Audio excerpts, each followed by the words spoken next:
There we go. I think I'm recording. That's how I'm going to start all my recordings.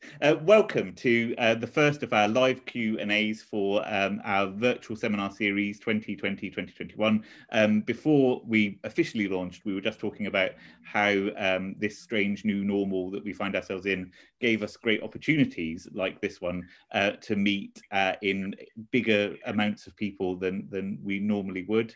It's my sort of delight and privilege to be able to welcome Cian Duffy, who is over that way on my screen, but will be entirely different on yours, to this live Q&A after his wonderful presentation, returning to Mont Blanc in 2020, which I'm sure all of you have watched and enjoyed. And we're here to celebrate, I think, that fantastic talk by the tweet that we sent out said grilling Cian about it. So I've got some questions that I'm going to sort of start off with after inviting Cian to sort of reprise his talk briefly, so it's all fresh in our memory. But I did say that I was going to do a little bit of housekeeping for people first. So down at the bottom of Zoom, it should be some sort of green lit up or lit up when you're on them things which say, for example, participants, chat, Q&A, and so on. I find it useful to have the chat open, and you can write messages to whoever you choose to on the to column that is to button that is in blue on the side. I recommended that we set it to panelists and attendees earlier on because I realized that we've just been talking among ourselves for a while, sending messages to panelists. So if you want to speak to everyone, make sure that you are set to speak to everyone. You can also set individual email texts or messages or chats to named people on the list. But I should say sort of from the off that all gets recorded at the end, and I see all of that. So maybe think about what you're saying. There's a Q&A button as well, and we tested that with Thomas's wonderful question about what there is to do in Copenhagen that I did say that we try and get to after we talked about some romantic studies stuff. So Cian, living in Copenhagen, has some sort of expert advice there, I'm sure, but you can type questions in that for Cian and for us to have a look at, and then they go to answered, and if you've been very naughty, dismissed possibly. So welcome again. Thank you for joining us. It's very exciting to have you all with us. It's very exciting to have Cian with us, and I'm going to pass over to Cian now and ask him to just talk briefly about the talk that he's given, so that we're all on the same page, as it were. Okay, thank you very much again, Andy, for that nice introduction. And once again, hello, everybody. Welcome back to Copenhagen. Apologies in advance for the fact that on my screen, at least, it looks like it's a little dark here. I'm sitting on my sofa, and this is, in fact, as bright as I can make the room. It's brighter in here than it looks on screen, trust me. But if you want some definition of what the Danish hygge that you hear so much about in the UK looks like, it looks partly like dark rooms, actually. So this is what we're doing now. So the talk, well, in short form, I guess I talked about the fact that I have been to Chamonix a lot over the years, and that I have written about Chamonix a lot over the years. And those two things are deeply connected. I went there first because I was trying to write about it, and going back there and continuing to write about it have mutually informed each other, I suppose, in various ways. It's been an odd thing that at the end of a number of projects, I have felt, right, that was it. I now don't have anything left to say about Chamonix. And yet very often something else, one last thing comes up. Actually, this talk, Andy, is the one last thing that's come up now. It's been a similar thing with Percy Shelley, actually. I've done a fair bit of work on Shelley sort of over the years. Whenever I finish a piece, I think, all right, Percy, it's been good, but that's. And yet it still comes back. There's always one more thing to say about Shelley, and this is a continuation of that one more thing as well. So writing about romanticism, writing about Shelley, and going to Chamonix have been actually extremely closely connected in my life for the last 20 years. And that was something I thought about when Andy asked me to give a talk on Mont Blanc. And as I said in the talk, of course, this year was different because on account of the pandemic, there was the real question this year: would it actually be possible to go back to Chamonix? And if it was possible, you know, should one do so? I mean, okay, going via road, not flying, it was consistent with all relevant government advice at the time. And the whole point of going on a mountain holiday is not to go pubbing and clubbing and partying, but actually to isolate oneself in the hills as much as possible. But still, I mean, you know, it is an act which had potential consequences in that sense and which needed to be considered. And when I was thinking about that, I suppose, first of all, I was struck, as I mentioned in the talk, that a broadly similar circumstance had occurred in Mary Shelley's novel, The Last Man, where people went to Chamonix at the height of a pandemic, in some sense seeking to escape it or find some kind of peace and consolation in the mountains.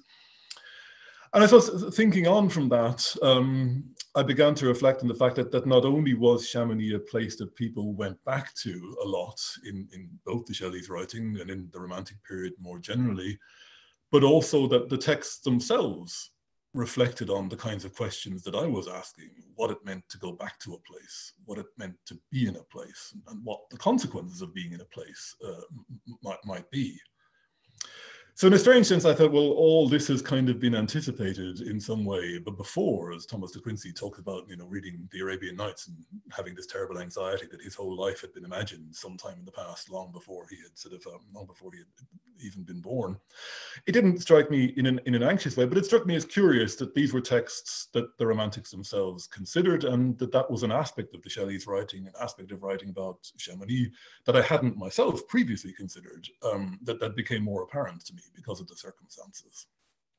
And it is also, of course, I mean, thinking about going back to Chamonix, one cannot but be struck by the changes that have occurred in the landscape. But between the 1810s and 1820s, when the Shelleys were there, between 1999, when I was first there, the amount of environmental change that one sees there, both in terms of the decay of the physical environment, but also the vast increase in the numbers of tourists there, really is sort of forcefully apparent, not only actually in the contrast between, say, 1816 and 2020, but also in the contrast between 1999 and 2020. In my lifetime, in the period where I have been writing about these texts, these changes have become visible. And so I wondered also, you know, not only was my going to Chamonix part of a process which had potentially damaging consequences, but I began to think also, well, you know, what are the consequences of the way that I've been writing about these texts? What are the consequences of the kind of investment that I've had in them? In one sense, those texts were bringing me there. Something in those texts was having me go to celebrated places, and my going there was in some sense complicit in the damaging of those places. But I thought also, well, what about the way I've written about these texts? What about the way I've represented these texts? What about the way I've represented the way these texts represent those places? Have I been missing something? Or if I haven't been missing something, is there at least something that I could do differently? Or might there be different ways of thinking about these texts? And in sort of batting about all those questions, I just became increasingly aware of the fact that these were questions that the Romantics had also asked themselves, and that those texts I was looking at sort of staged and dramatized exactly those same questions. What is a place? What does it mean to go to a place? How do we see? How do we relate to places? And I guess that was essentially what I was trying to get at. The talk grouped around this idea of return, and my return to a place, my return to texts, the kinds of returns those texts themselves stage, and what those texts tell us about those kinds of returns. Yeah, so I think that was sort of what I was trying to do, at least. So. Thank you. I always feel like giving a clap. We should have applause, have applause from us at least. Thanks very much. I'm going to lead off with some questions, but please, if you sort of got any, pop them in the Q&A that you can sort of open and type into, and you can see them. Or if you've got more of a comment than a question, you can pop it into the chat and we can see that as well. But I'm using sort of chair's privileges to sort of start with some questions to Cian, some of which I've sort of prepped him for. I'm aware that some of our students have tuned in, and I'm going to wave at you again. Hello, students. Thank you for tuning in. We're studying the Romanticism, or I should say they're studying. I'm away on research leave. They're studying Romanticism this term, and this week they are indeed looking at Percy Bysshe Shelley's Mont Blanc. So I'm hoping they're brave enough to ask some questions as well. Please do. I was on a walk the other day, and it struck me that the question that students often ask me, and I have a brief answer that I could give them, but I'd like to sort of put the expert on the spot and say, what did I say this morning when I briefed you about this, Cian? What is the sublime in 5 words or less? Yeah, and I'm glad you fed me that one, because it might have sort of disarmed me somewhat if you'd asked me now. Given all the intervening hours in which I had the opportunity to fake a witty and pithy response to that as if it were immediate, I came up with, well, not the beautiful or picturesque, which is only 4 words. Good answer. I thought I saved myself one there. But that isn't really the answer that you wanted, I guess. So the 5 words or less was a joke. You can definitely talk. You can talk more widely about what is the sublime. I think it would be a nice answer for students to have, but also to get us thinking about that as well. Yeah, and stop me if I go on, because obviously we could have a paper about this topic as well. I mean, the short answer is that I probably cannot tell you what the sublime is. The more complicated answer is that I can tell you that in the 18th century and the Romantic period, people were also asking that question: what is the sublime? And so I thought that maybe the best way I could try to answer Andy's question was, again, under this idea of return, to look at the questions that had been asked about that subject in the 18th century and the Romantic period. I mean, one of the foremost questions I think that people back then asked about the sublime and what the sublime is was whether it's a property of external objects or a property of the way we perceive those objects. That was a central debate from an empirical or an idealist position in 18th century and Romantic period philosophy. When we experience the sublime, what are we experiencing? Are we experiencing something out there that particular kinds of phenomenon or objects bring in here? Or are we instead projecting something from in here out there? Is it a matter of an empirical perception, or is it a matter of the way we perceive the world? And that kind of thinking for a long time has been linked to that old chestnut of, the mirror and the lamp, as M.H. Abrams put it, the supposed transition from a sort of very empirical Enlightenment philosophy to a supposedly less empirical, more idealistic, romantic one. I'm saying supposedly because I don't think anyone would really take such a clear dichotomy seriously anymore. It makes rather more sense to think about Romanticism as a continuation or a renegotiation of the Enlightenment project rather than as something completely different from it. But that's certainly one way we can think about it. And that's one of the questions that was asked at the time. Is it a property of objects, or is it a property of human psychology? And that's one of the ways in which inquiry into the sublime spilled over into a whole load of other philosophical concerns. And it is not simply a matter of aesthetics, strictly defined, but becomes a much wider subject of inquiry. Another thing that the 18th century and Romantic period is really very interested in is how representations of certain material objects can evoke, apparently, the same kind of emotional or psychological responses as the thing themselves. So if you look at an erupting volcano from a sufficiently safe distance, you can have an experience of the sublime. But if you look at a painting of an erupting volcano by Joseph Wright of Derby or Turner, you can also have an experience of the sublime. And perhaps even more complexly, if you read Milton's Paradise Lost, where there are no real visual pictures at all, you can also have an experience of the sublime. So 18th century thinkers are very interested in this way, how, okay, if we say that certain physical objects can produce a response, how is it that representations of those physical objects, be those visual or textual, are capable of producing the same kind of response? And I mean, all sorts of weird and wonderful answers to that question, from the really sort of quite convincing to the totally sort of wacky. But those are very sort of fundamental questions that were asked at the time. These are the sort of questions that Mont Blanc is asking as well, isn't it? Very much. And that's the question that Shelly poses to the mountain: what were thou if to the human mind's imaginings, and so on.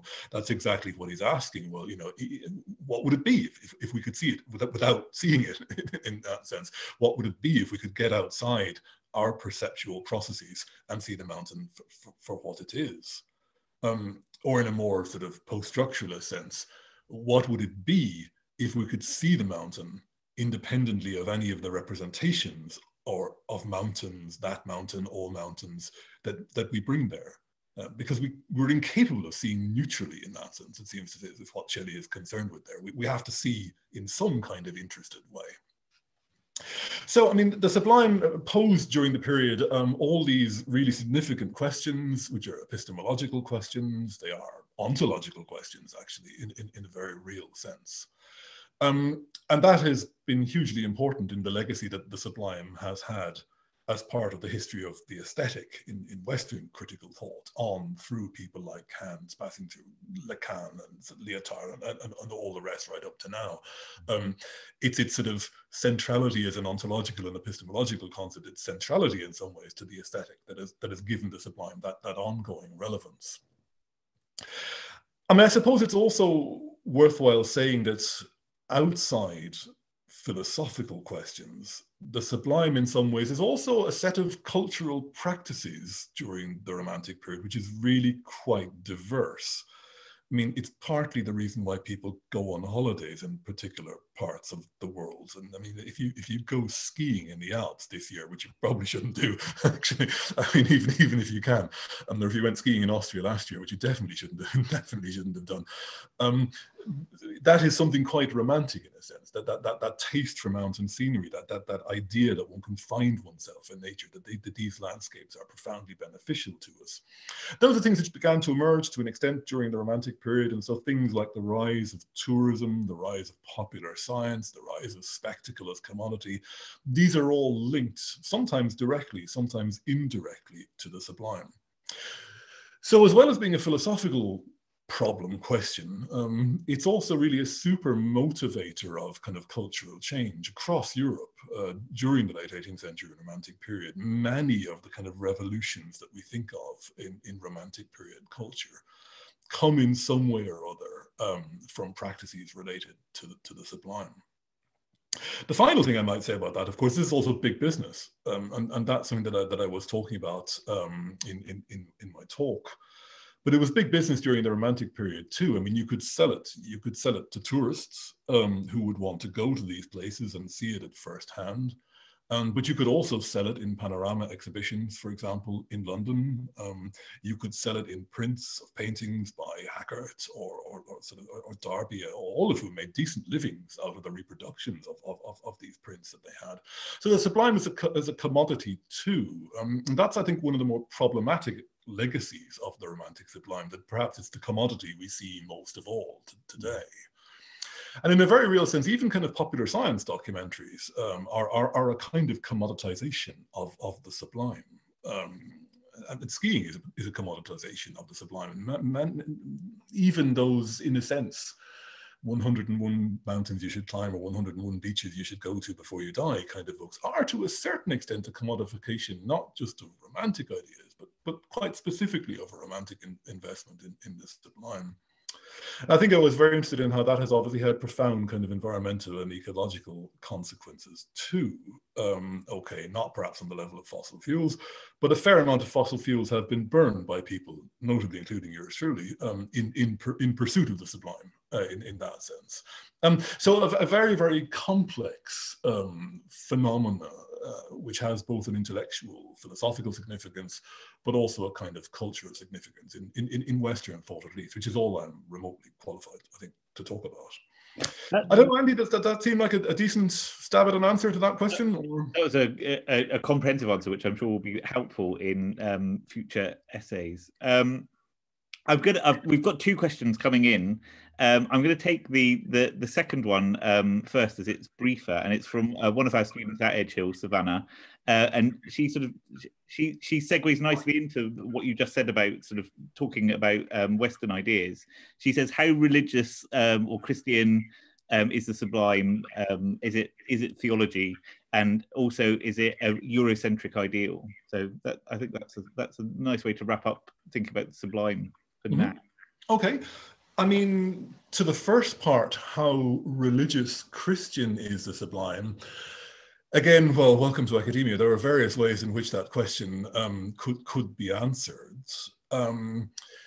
In a kind of experiential, empirical way, certainly dramatic mountain scenery in particular, but also things like the ocean and other spectacular natural phenomena, came for certain individuals during the 18th century to stand as a kind of synecdoche for the power of God.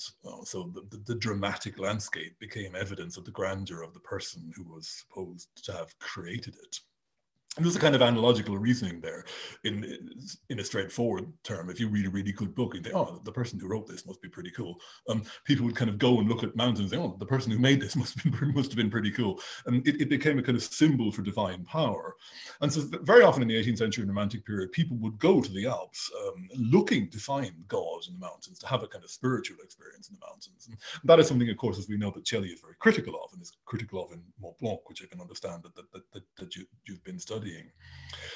So there is that specifically Christian element of it. In another sense, 18th century philosophical aesthetics and sort of belles lettres, the kind of thing we might now talk about as literary criticism, was very interested in classical religious texts from a Christian, from a Hebrew, but also actually from a Sanskrit and from various other traditions, as part of a kind of antiquarian revival, which sort of understood that earlier societies were more in touch with the sublimities of nature, with the rawness of nature, than perhaps more recent ones had been. So many classical religions, classical Greek religion, classical Sanskrit religion, and so on, or at least the textual remnants of those, were perceived to be capable of generating sublime effects. Is it Eurocentric? That's a slightly more difficult question to answer. I think it isn't now. The American transcendentalists, for example, took up very much a kind of British, German, French understanding of a romantic sublime and made it part and parcel of American romanticism. And all the great national parks in America, for example, were laid out very much after a kind of understanding of, okay, it's this kind of landscape that we think is sublime. It's this kind of landscape that we want to enshrine as our national landscapes. So I don't think it's Eurocentric anymore. Whether it was Eurocentric at the time is an interesting question. I think I could fairly confidently say that it was kind of class and gender centric to the extent that in order to have time, leisure, money, and experience to engage in these things, you probably did need to be posh and white in the 18th century, simply in order to be able to engage in those kinds of pursuits. But beyond that, I'm not sure. I mean, my knowledge of non-European literary traditions is simply not great enough to be able to give an informed answer to that question, actually. So, and perhaps someone else in the audience might be able to do that. So, to what extent, for example, sort of Persian literature might have an engagement with the sublime is beyond my purview, really, in that sense. One thing I can talk about, certainly, I think classical Greek literature has a sense of what we would now call the sublime, undoubtedly. People like Lucretius or Pindar, for example, in his writings about Etna and so on, there is a taste for the natural sublime there. So I think Marjorie Hope Nicholson's argument that the natural sublime is somehow invented in the 17th century, I mean, it's a nice argument. It's not quite true. I mean, if one looks back through the historical record, it doesn't really hold, I mean, as much water as people, including me, might have once thought that it did. But it's a super question, as I said. I can more easily speak to you about what happened since the Romantic period than I can about what happened before. But certainly within a Greek tradition or within an Italian early modern tradition, for example, We can see people like Petrarch in his ascent of Mont Ventoux, for example, relating to the mountain landscape there in ways which seem similar to what we might think of as the more familiar sublime from the Romantic period. But those are all, broadly speaking, within the European tradition. So that's probably the best I can do with that one, I think. But very interested to hear if anyone might be able to add to that. Thank you. Mentioning the sort of ancient Greece, that leads me on to the first question that came in from Alexis, who mentions classic ground. It's quite a lengthy question, and thanks you for your wonderful talk and insights. And I was going to see if Alexis wanted to come and ask it herself. So I can click on talking permitted. Oh, wow, that's exciting.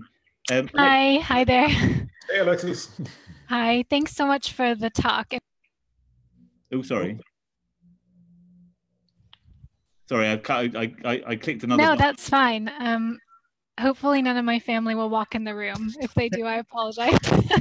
But where's my question gone now? I think I might have it here actually on screen. If I scroll down, this is the chat button. Actually, here we go. Say, I was struck by your reading of Shelley's novels that moments of romantic salvation on classic ground are only for the few and can only occur when a location is freed of its usual tourists. I'm curious what you think this idea might mean in a contemporary sense when considering the connection between social privilege and access to the wild places of nature. Sorry, I've totally overtaken you now. Yeah, no, I think I was really interested in the environmental impact of tourists that you were discussing, and especially our own impact. I've thought about that a lot while walking in the Pacific Northwest, where I'm from, where the nature is still quite wild, but is encroached upon by people. And there's problems with forest fires and things like that that have to do with tourists visiting these beauty spots, and of course with the Lake District. So I was just thinking about, I think my question's actually connected a little bit to what you were saying before about this idea of privilege and sublimity, and who is sublimity for, both in the Romantic period and today. And do we need to have all the tourists disappear or everyone die in a plague in order for us, to be able to access that? And what does that mean for groups who don't have that access in terms of connecting with those spaces and with sublimity? Yeah, I mean, it's a super question, Alexis, and a really wide-ranging question, and one that also spills over, for example, into discussions of energy production and so on. I mean, it's a variant in a sense of asking the question, well, since sort of the Western world had the benefits of a carbon fuel-driven industrial revolution, do we now have the authority to say, well, well, I know we did that, but actually we don't want you to? It's a version of that question. I think, to the extent that the sublime might be talked about as a romantic phenomenon, romantic literary encounters with the sublime very seldom happen in crowds. Yes, yes. I mean, they don't always happen just as a matter of individuals, but they don't usually happen in large groups. And certainly as the romantic sublime as a literary phenomenon is configured, it is a more individual thing. And as I said earlier, the individuals tend to be, they're not exclusively certainly, but tend to be of a particular class and of a particular gender. And there's no doubt that whilst the Shelleys weren't well off compared to the likes of Byron, they were certainly extremely privileged compared to the locals whom they encountered in Chamonix. So I think that's right. I mean, the sublime, as it is configured by much of Romantic literature, is a kind of tourist aesthetics. And tourism is, of course, by definition, a privileged thing. I think it's James Buzzard in his book that The Beaten Track makes this distinction, talks about this distinction between tourists and travelers, and how, we are always the traveler. It's everyone else who's the tourist in that kind of context. It's strange, of course, that the Shelleys at Chamonix in 1816 complain about tourists without realizing that they are, of course, themselves also tourists, and that the people sitting there picnicking that they might be complaining about could just as well be sitting there complaining about that. So there is that sort of, but I think it's curious that, I mean, many of the romantic configurations of the sublime, Shelley's poem Mont Blanc, Wars Within the Alps, all these things, they do look away from what would have been the experiential reality of those places at the time, namely the amount of people who were there. And it's a curious thing, actually, because I mean, when I was looking over the PowerPoint presentation before coming on today, which I thought I'd better do just in case I'd completely forgotten what I said, I mean, I noticed that in my pictures of Chamonix too, they're largely devoid of people. Yeah, I know. I did notice that, actually. Yeah, and it's not that there aren't people there. I mean, when I was at so you might remember the one of the junction looking up the glacier towards Mont Blanc. I mean, that is full of people in climbing gear, or even some ambitious tourists sitting there, drinking their Coca-Colas and eating their lunch. But so imbued have I become in a kind of romantic sensibility that I always edit that out, because it's not how that landscape should look. That's also, I guess that's a question then about the kind of Instagrammable impact of romanticism too. It becomes us all having our own private experience in these places. Absolutely.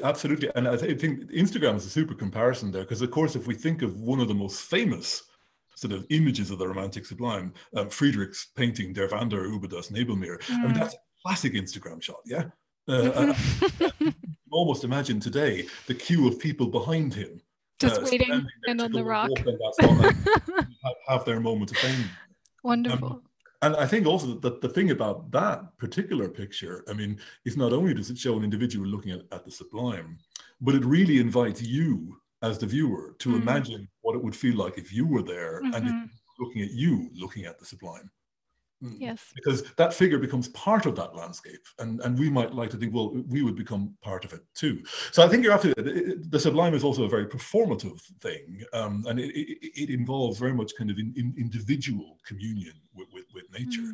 I was going to try and just say that I always consider the sublime to be quite a very selfish thing as well. It's not necessarily, it's a selfish feeling. It's wanting to have that place to yourself, that you're the only person feeling that you want to share. So obviously that the romantics wanted to share that feeling with others. And that's something where I suppose with a piece of literature, it can be widely received, but still an individual moment. But there's always that sense of, can you achieve the sublime in a crowd? Not really. Or maybe it's a lesser form of sublime.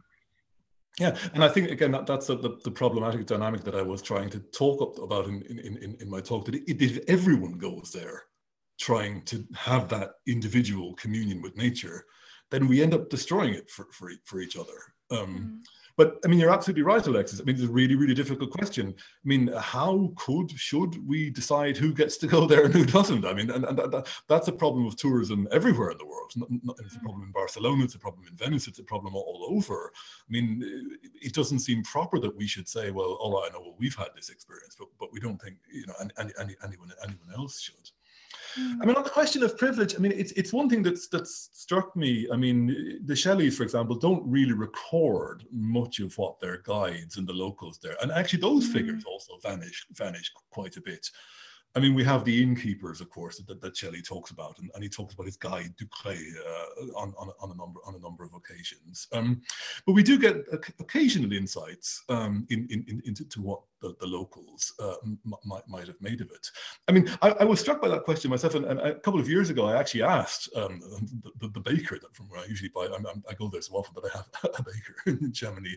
Do you ever stop seeing the mountains? Does this just become every day? And the kids need to go home from school and it's raining and you're tired of that. And he said to me, well, I mean, yeah, of course, but then every so often I look up and think, shit, that's an impressive mountain. It doesn't entirely kind of go away in that sense. But anything can become routine. I mean, what we don't see in the Shelley's texts, of course, is the fact that by 1816, these were, I mean, I won't say they were industrial landscapes, they certainly weren't, but they were landscapes where people worked. Not only in the tourist industry, but also hunters, crystal hunters, selling crystals became big business, guiding became big business. So even then, and none of that you see in those texts. I mean, the Chamonix that the Shelleys describe in their published works is much more like the Chamonix of the 1740s and 1750s when it was first discovered, than it is like the Chamonix of 1816 when they're there. So yeah, I mean, rambling answer, very good question. Really wonderful. I just wanted to chat about it. I mean, I know the talk was only 55 minutes, so you could probably go a lot further with that. You probably aren't really done with Chamonix, but thank you very much for answering my question. I mean, just to finish off on what you've said there, I mean, there is a question to be asked I mean, and Jerome McGann talks about a romantic ideology, and Jonathan Bate has put this question in different ways. But there is a question to be asked about the effect of the celebration of the natural world by romantic literature. Exactly what is celebrated? Why is it celebrated? How is it celebrated? And what effect has that had on the landscapes that are thusly celebrated? And I think, you know, one of the things that Shelley's poem considers is to ask us if there are other ways maybe of celebrating the mountain, if there are other ways of seeing the mountain, other ways of valuing nature, which don't perhaps in some sense become complicit in its I won't say in its destruction, but in its being damaged. Shelley, of course, had no awareness of the thing that we would now think of as environmental sort of disaster, but he was aware of the kind of cultural damage that could have been done to the landscape. And I said he does criticize tourists. And to go back to Savannah's earlier question too, I mean, he is aware of what he would see of as the kind of ideological damage done by reading the landscape as evidence of God, for example. I mean, for Shelley, that legitimates an entire array of really politically problematic ideologies. So although he's dealing with different variables, in some sense he diagnoses the same kind of problem. Seeing the landscape in a particular way has consequences for that landscape. And for him, that was the religious view of the landscape. But for us, we might wonder what consequences the romantic way of looking at nature has for that same nature. Thank you. I'm gonna move on now because we've got a couple of more questions coming in. There's Thomas's one, and then one from Cleo. Thomas, if I allow you to talk, will that be okay? I think I confused Alexis by allowing her to talk and then promoting her. No, it's fine. Thank you. And thank you so much for answering. On the spot, Andy. Yeah. I'm going to go off now, though. Thank you. Thomas, are you there? Or maybe Thomas isn't there. We can give him a moment. He says he can't talk currently in the chat, so good. perhaps we can take his question from chat. How would the implications of revisiting Mont Blanc affect historical tourism at locations, for example, the Freud Museum London and Anne Frank's house? So that's sort of thinking beyond. There's the sort of the tourist implications on a natural landscape that we've talked about, and I guess this is sort of more about sort of what impact this thinking has on cultural heritage, I suppose. The sort of the what goes on in museums. Yeah, I mean that is a good question. It's perhaps not something I've thought about so much in my work. So I mean, any answer that I could give you would be more of the kind of man in pub variety, or man on sofa with a glass of whiskey variety, perhaps.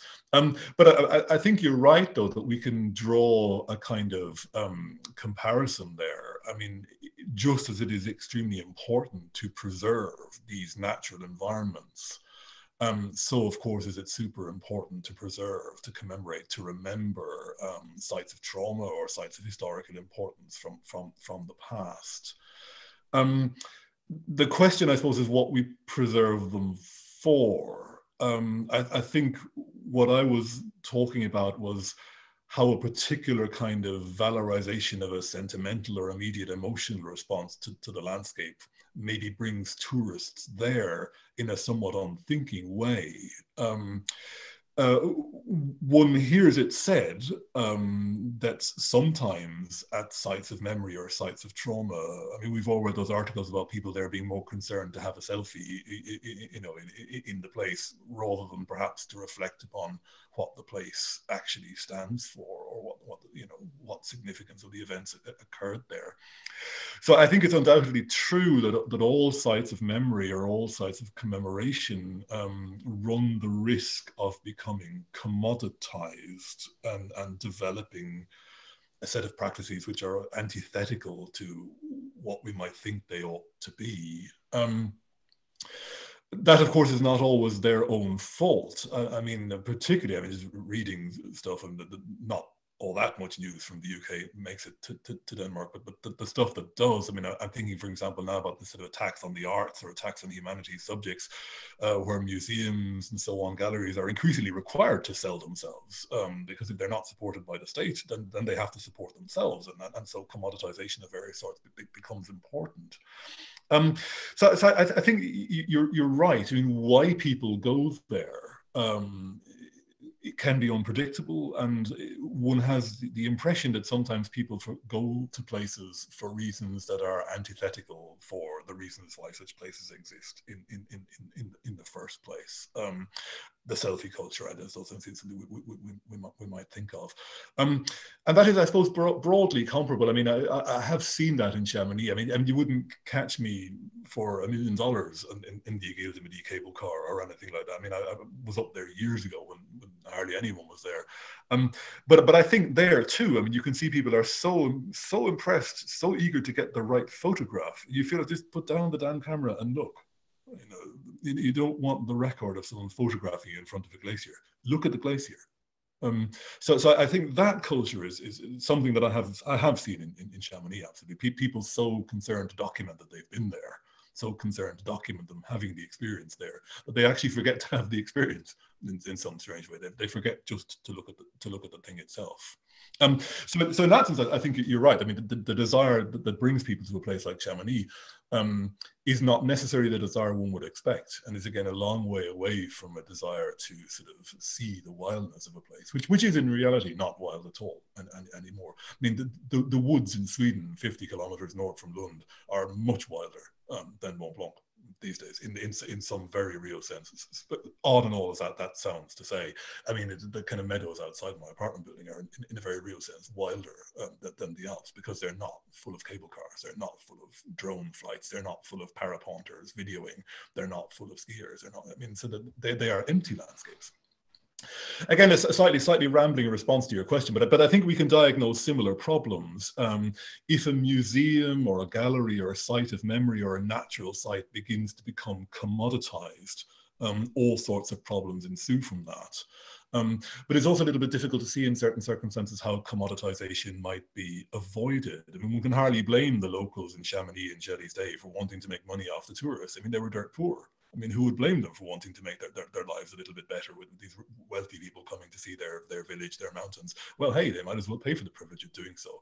No one can blame them, I think, for that. So commoditization is both understandable but also lamentable. And it goes again back to Alexis's question earlier, Ron, about the question of privilege. And those are really, really difficult, vexed questions, which are very urgent today, more urgent perhaps in some sense than they were in the Shelly's day. I think I kind of have to chime in as a cultural heritage person towards please do.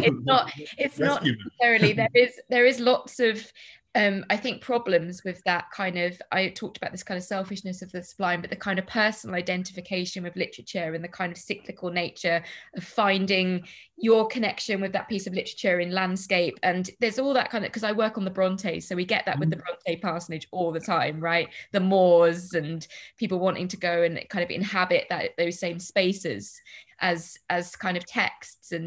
But also there is that kind of sense that with that commodification, there also comes money.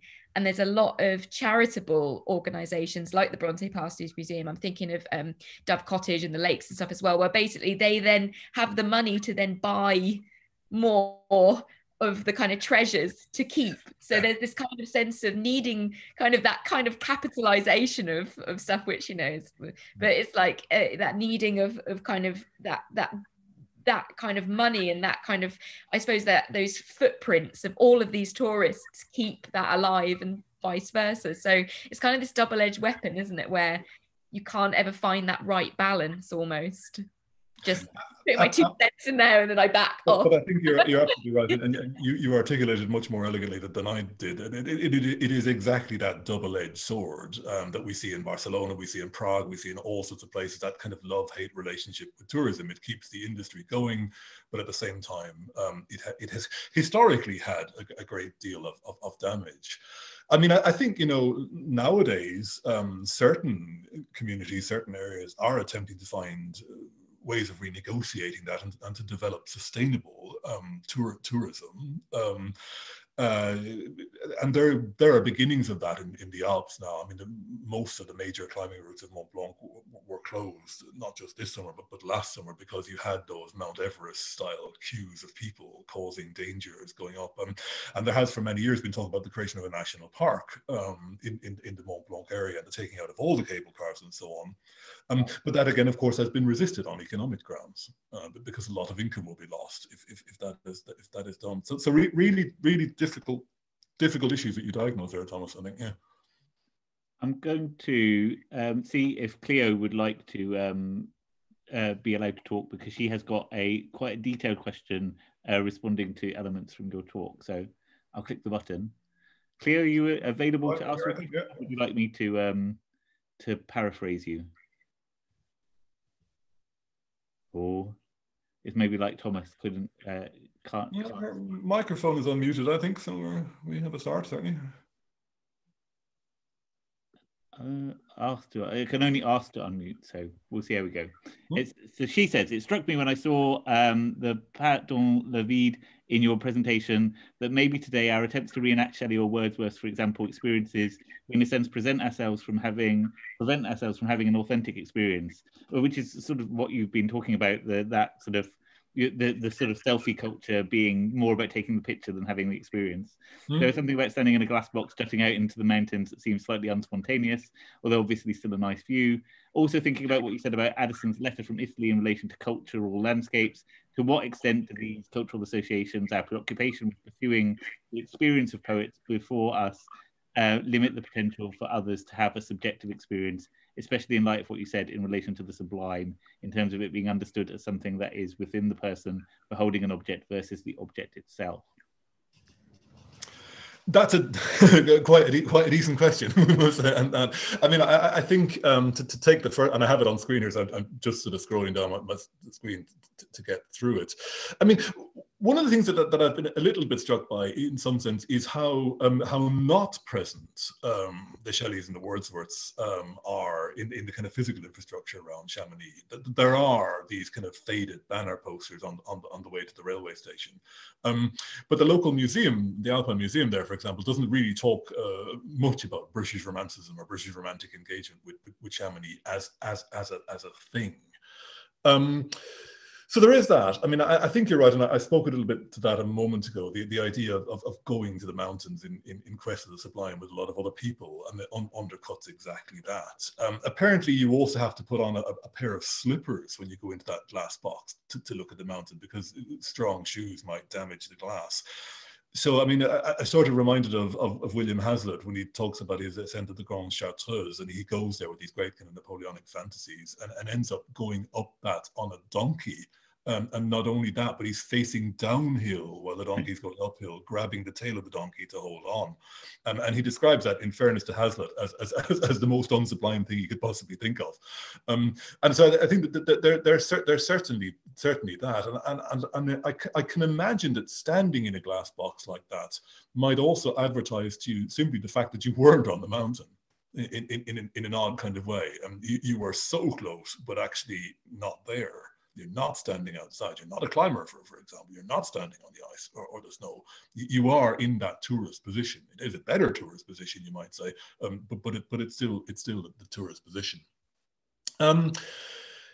Yeah, just scrolling down to the next part of your question. I mean, you're right. I mean, certainly what brought me to Chamonix was a kind of literary pilgrimage. And I realized that Shelley had been on that kind of literary pilgrimage in a way before me. And I know that many others have been on that sort of literary pilgrimage since me, and many will continue to do so. One of the things I suppose that I thought about when writing the talk and going this year was, yeah, exactly that. I mean, what effect has that? And if I think that it's perhaps a problem that Romantic literature brings droves of people to these landscapes, does writing about that literature in particular ways also kind of problematize that? I mean, I do my best in my books to tie what I say about poems like Mont Blanc very specifically to the place. And so might perhaps run the risk of perpetuating my own earlier sense that to understand the landscape that you had to go there. That's perhaps somehow implicit in the way I've written about Mont Blanc. because I do say that that poem and the understanding of that poem is connected in very intimate ways to Chamonix. And that was what I was talking about with Nigel's great advice to me when I was doing that Shelly chapter. You remember it's about the mountain. You know, whatever else you might say about it, anything that the poem can achieve, it has to achieve within the confines of that kind of referential frame. Yes, I mean, but I think, I mean, it hasn't been my impression that British Romanticism is a particularly substantial part of the tourist industry at Chamonix in an explicit way. But I suppose what I would say is that the kind of, you know, to use McGann's term, the sort of ideological constructs about landscape that those texts have given us, British Romantic attitudes to the sublime are entirely implicit, I think, in the reasons why tourists go to those places. Yeah. And that is a problem that I'm not quite sure I really know what to do about, because obviously we want to read these texts. These texts are extremely valuable texts. But there is the issue of, if we all want to go and read them there, then none of us can have the experience that brings us there in the first place. And we somehow end up complicit in overwhelming the very things that someone like Shelly was trying to celebrate. So I mean, I can diagnose a wonderfully kind of academic dilemma. I can diagnose the problem for you, but I'm not really sure I can give you any answers to it in that sense. But super detailed questions. 2 questions left by my count. We've got another one from Savannah who asks about Shelley's poem and asks about, does it suggest that there is a network in the universe, a relation, even dependency between all existing objects or elements, which I quite liked as that idea about sort of what, you know, how does Shelley conceptualize nature in Mont Blanc and that everlasting universe of things. Mm. Yeah, okay, I'll take that one. I mean, yes, leave it at that. But the short answer certainly is yes. I mean, Shelley develops a very systematic understanding. I would argue, and there are, of course, those who would disagree with me, so I'm by no means giving this, but these are my readings. I would argue that Shelley does develop a very systematic understanding of nature and natural processes in Mont Blanc. I have argued that. And I would have argued that the understanding he develops there is, broadly speaking, consistent with an understanding that we see in other parts of his work as well. I think a very important move that Shelley makes is to attempt to break down any idea of a disconnect between various human forms of history on the one hand and what we might think of as natural history on the other. I mean, it's a great concern of Shelley's writing about the sublime generally, I think, to try and position human history, events in the human world, in our individual lives or in our social lives or in our political lives, as phenomena in a wider underlying natural history. So I think today, I mean, ecological criticism is very concerned about any forms of reading that would seem to separate human concerns out from natural concerns, as if that were possible, as I said in the talk. I think Shelley, in that sense, Mont Blanc is a very ecological poem. It insists on seeing the human as part of the landscape in one sense, but it also insists that you can't separate human activities out from wider natural processes. So for Shelley, I mean, the dynamics of revolutionary political change are just as natural as the dynamics of glaciation. They're both subjects to laws. They're both mappable. They're both modelable. They are understandable in the same kind of way. Human activity, human action is fundamentally part of a natural system. And so in that sense, I think, yes, you're right. I agree with you entirely. He does believe in a kind of unified existence. There are those who would say that he believed that in a more spiritual sense or in a Neoplatonic sense or in an idealistic sense. My own take on that is that he understands it in a rather more materialistic way. Nature as a kind of systematic machine which operates according to its own internal principles, which humans can more or less become aware of, but which we are also subject to. We have no more control in some sense over the course of our history than a volcano has over the decision whether to erupt or not. There is a kind of deterministic necessity in natural processes, as Shelley would put it. And to put that in more sort of tangible terms, I mean, it is a key kind of point of Shelley's political thought that tyranny produces potentially violent revolutionary responses as a matter of natural necessity. if political pressure builds up and up and up and up and up, at some point it will blow. In the way that if a volcano pressure builds up and up and up and up and up, at some point there will be an eruption unless something is done to avert it. So in that sense, and I'm using analogies there to try to explain it. But in Shelly's case, it's not an analogy between human history and natural history. Human history is part of natural history. It's just another manifestation of those underlying natural systems. That at least is how I would read it. But of course, by no means everyone would agree with that. And very influential readings of Shelly's work and of Mont Blanc would argue exactly the opposite in that sense. But that's my own take on it, certainly. No, I think that was a great answer. And I think that kind of rounds out our discussion of Mont Blanc. I wanted to return to the first question that Thomas asked. Even taking on board all the things we've said about tourism and selfie culture and commoditization, have you taken a holiday to Denmark, and do you have any favorite places there? Come on, Cian, give us, like, I used to live in Copenhagen. Remind me of the places that we could go to. Well, God, I mean, I've lived in Copenhagen for a number of years. I can't actually quite remember how long have I lived here. So 9 years, maybe, give or take, at this stage since I've lived in Copenhagen. And of course, one is never a tourist in one's home or one's adopted home in that sense. That the locals are in some sense the worst people to ask where you should go, because partly in response to the things we've already been talking about, the locals tend to avoid the places where the tourists go for exactly that kind of reason. Now, obviously, not the best time to plan on taking a holiday to Copenhagen. Where would I recommend? Yeah, that is. I mean, well, it depends on what you're after. I mean, the Hirschsprung collection of Danish Romantic art. I mean, and actually to go slightly academic on us again, I mean, my more recent work has been very much concerned actually with Danish Romanticism and the relationship between Danish and British Romanticism. And it's a beautiful house, the collection you're mentioning, which is the sort of the centre of Danish Romanticism in the 19th century. Yeah, there are two. There's a gallery in Skagen in the very northern part of Denmark, in the very northern tip, where the two seas meet. It's a wonderful place where you can actually see two seas meeting, like at the Cape in South Africa. And there's another museum there. But the Hirschsprung collection in central Copenhagen is the kind of central collection of Danish Golden Age painting, of Danish Romantic art. So for scholars of Romanticism, that's a good place to go. Again, I suppose from the point of view of scholars of Romanticism, Thorvaldsen's museum in central Copenhagen, Bertel Thorvaldsen, celebrity sculptor. Byron.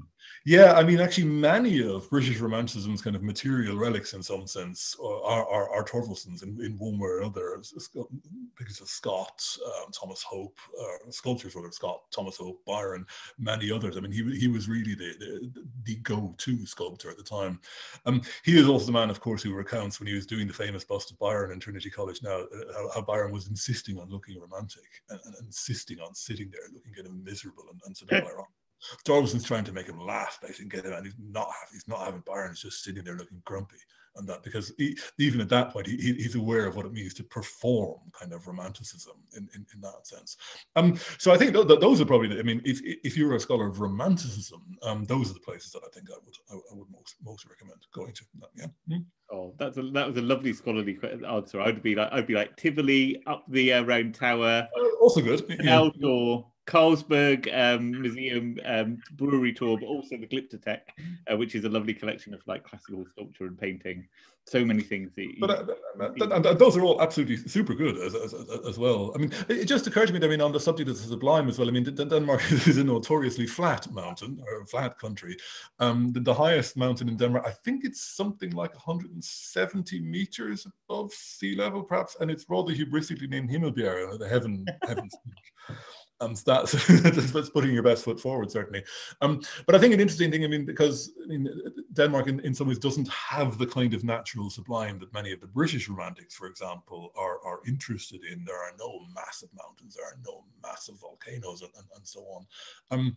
So curiously, it's more sites of memory and ancient sites that become the sites of the sublime in Danish romanticism, for example, particularly ancient burial sites. Where the past is somehow incarnated in the landscape. So the sublime is more, in Danish romanticism, more concerned with the intermixture of the spatial and the temporal.